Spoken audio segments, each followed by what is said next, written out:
भाइयों और बहनों, स्वागत है आपका इस कथा के 8वें भाग में। पिछले 7 भागों में हमने क्या देखा?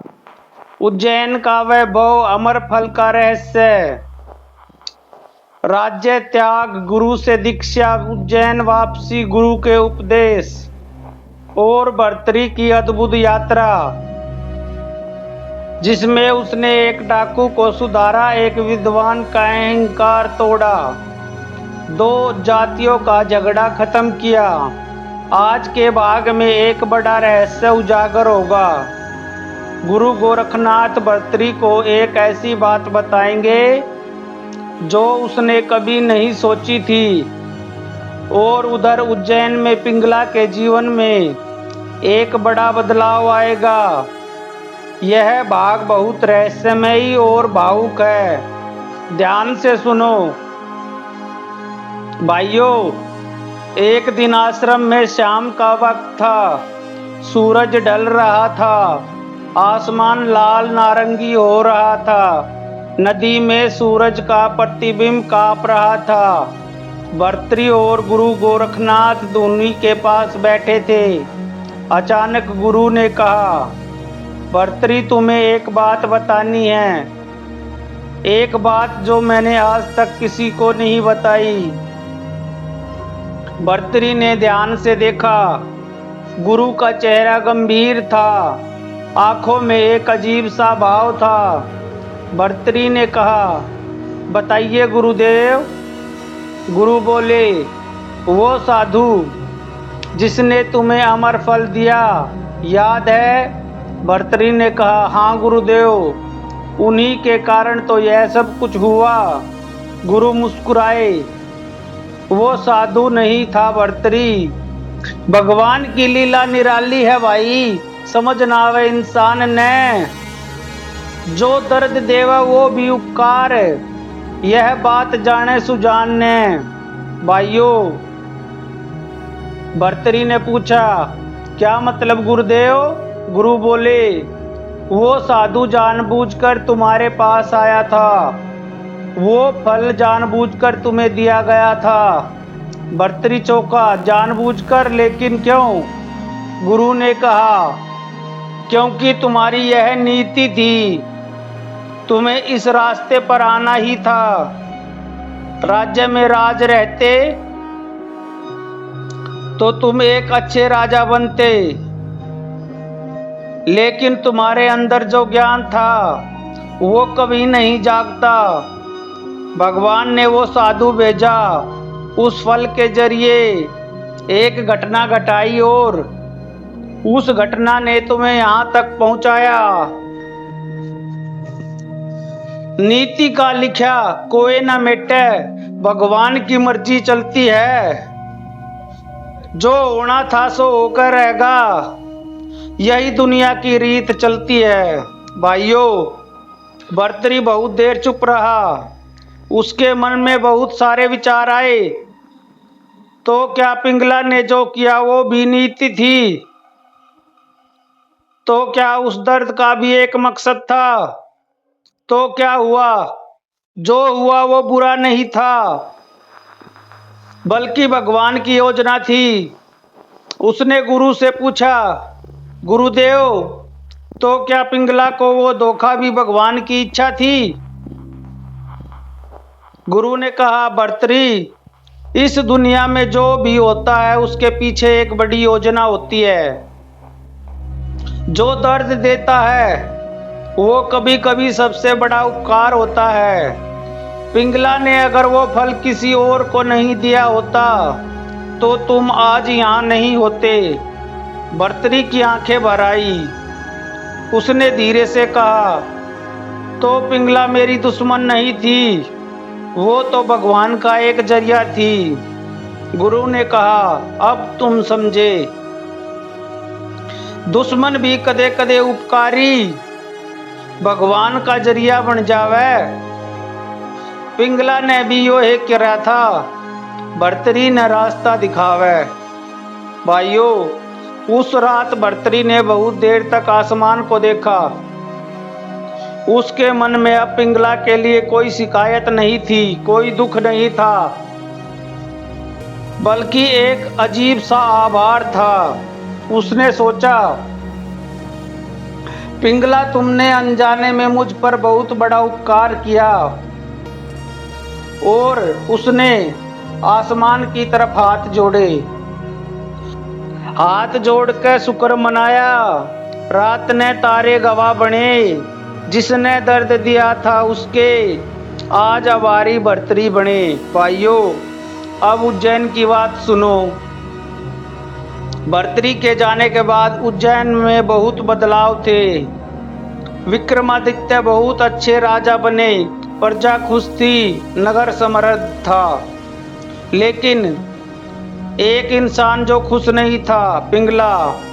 भाइयों, पिंगला के मन में जो बोझ था वो दिन ब दिन भारी होता जा रहा था। वो सोचती थी, मैंने जो किया वो क्या था? उस राजा को जिसने मुझे इतना प्यार किया, मैंने उसके साथ क्या किया? उस सोच ने पिंगला को अंदर से खोखला कर दिया था। पिंगला के मन में बोझ था भारी, रात दिन रोवे अकेली। जो गलती करी थी उसका दर्द सहती थी वो अकेली। एक दिन पिंगला अपने कक्ष में बैठी थी, तभी एक दासी ने आकर कहा, महारानी जी, बाहर एक साधु आए हैं, कहते हैं आपसे मिलना है। पिंगला ने कहा, आने दो। एक साधु अंदर आए, बुजुर्ग, शांत चेहरा, आंखों में गहराई। पिंगला ने प्रणाम किया। साधु ने कहा, बेटी, बहुत दिनों से तुम्हारे मन में बोझ है, वो बोझ उठाना बंद करो।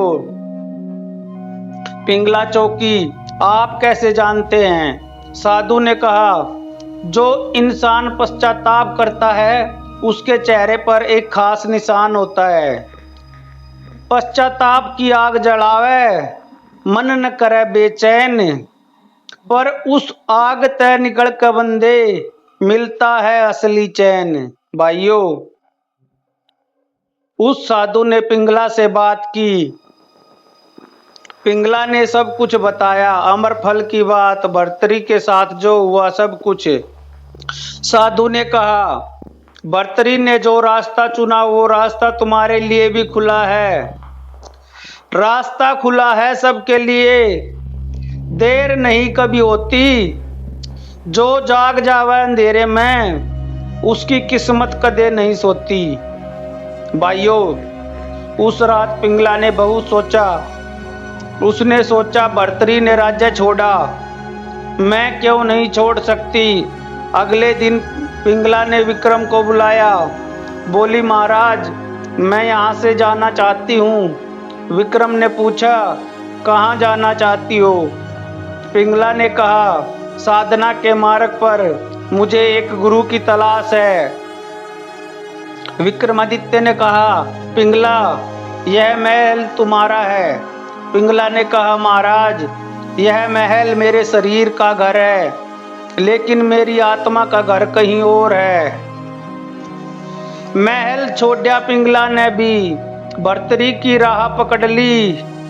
दोनों ने माया तज दी, परमात्मा की चाह पकड़ ली। भाइयों, पिंगला ने महल छोड़ दिया, उसने भी सादे वस्त्र पहने और निकल पड़ी उसी रास्ते पर जिस रास्ते पर कभी भर्तरी गया था। भाइयों, पिंगला एक महिला साध्वी के पास पहुंची। उसका नाम था माता सिंधेश्वरी। माता सिंधेश्वरी ने पिंगला को देखा, उसकी कहानी सुनी और कहा, बेटी, तुम आ गई, बहुत दिनों से तुम्हारा इंतजार था। पिंगला ने चौंक कर पूछा, आप मुझे जानती हैं? माता ने कहा, तुम्हारी आत्मा को जानती हूँ, आत्मा कभी अजनबी नहीं होती। भाइयों, माता ने पिंगला को दीक्षा दी। पिंगला ने साधना शुरू की। पहले बहुत मुश्किल था, महल की आदतें थी, लेकिन धीरे धीरे वो भी बदल गई। और एक दिन ऐसा आया जब पिंगला ने महसूस किया, यह शांति तो महल में कभी नहीं थी। साधना की राह कठिन है पर मंजिल बड़ी निराली है। पिंगला ने भी पाली शांति, भगवान की यह लीला प्यारी है। भाइयों, अब वापस आते हैं भर्तरी के पास। एक दिन आश्रम में संदेश आया। संदेश विक्रमादित्य का था। लिखा था, भैया उज्जैन में एक बड़ी समस्या आई है। एक पड़ोसी राजा ने हमला करवा दिया है, आपसे मार्गदर्शन चाहिए। भर्तरी ने वो संदेश पढ़ा, गुरु से पूछा, गुरुदेव विक्रम को मदद चाहिए, मैं क्या करूं? गुरु ने कहा, जाओ, लेकिन याद रखो तुम राजा बनने नहीं जा रहे, तुम एक साधु हो जो अपने भाई की मदद करने जा रहे हो। साधु का फर्ज है सबकी मदद, खुद न भूले सेवा करनी। भर्तरी ने यो ये सिखाया, यही है जिंदगी की साची करनी। भाइयों, उज्जैन पहुंचकर भर्तरी ने विक्रमादित्य से मुलाकात की। भर्तरी ने कहा, विक्रम उस राजा से मिलो, बात करो, युद्ध से कोई समस्या हल नहीं होती। विक्रमादित्य ने कहा, लेकिन वो नहीं मानेगा। भर्तरी ने कहा, मुझे उससे मिलने दो। भाइयों, भर्तरी उस पड़ोसी राजा के पास गया, अकेला, कोई सेना नहीं, कोई हथियार नहीं। उस राजा ने पूछा, राजा थे और साधु बन गए? भर्तरी ने कहा, हाँ, और इसलिए तुमसे बात करने आया हूँ, राजा की नजर से नहीं, एक इंसान की नजर से। तलवार तय ना जीतता कोई, दिल तय जीतना पड़ता है। भर्तरी ने यो ही सिखाया, सच बोलने ते काम बनता है। भाइयों, उस दिन दोनों राज्यों के बीच संधि हो गई। विक्रमादित्य ने भाई का हाथ थामा, भैया तुमने आज हजारों लोगों की जान बचाई। भर्तरी ने कहा, यह मैंने नहीं किया विक्रम, बातचीत ने किया, शांति ने किया। जाते जाते विक्रम ने पूछा, भैया क्या तुम कभी वापस आओगे? भर्तरी ने कहा, विक्रम मैं हमेशा यहाँ हूँ, शरीर से नहीं तो आत्मा से। शरीर तय दूर हो जावे पर आत्मा कदे न जाती। भाई का प्यार अमर रवै से, यो दुनिया की रीत सुहाती। भाइयों, आज का भाग यहाँ समाप्त होता है। हमने देखा गुरु का वो रहस्य जिसने भर्तरी की सोच बदल दी, पिंगला का वैराग्य और साधना की शुरुआत, और भर्तरी का एक युद्ध रोकना। अगले भाग में भर्तरी की साधना अपने उच्चतम स्तर पर पहुंचेगी। गुरु गोरखनाथ उसे एक अंतिम और सबसे बड़ी शिक्षा देंगे। तब तक के लिए जय गुरु गोरखनाथ, जय हो, हर हर महादेव, जय महाकाल।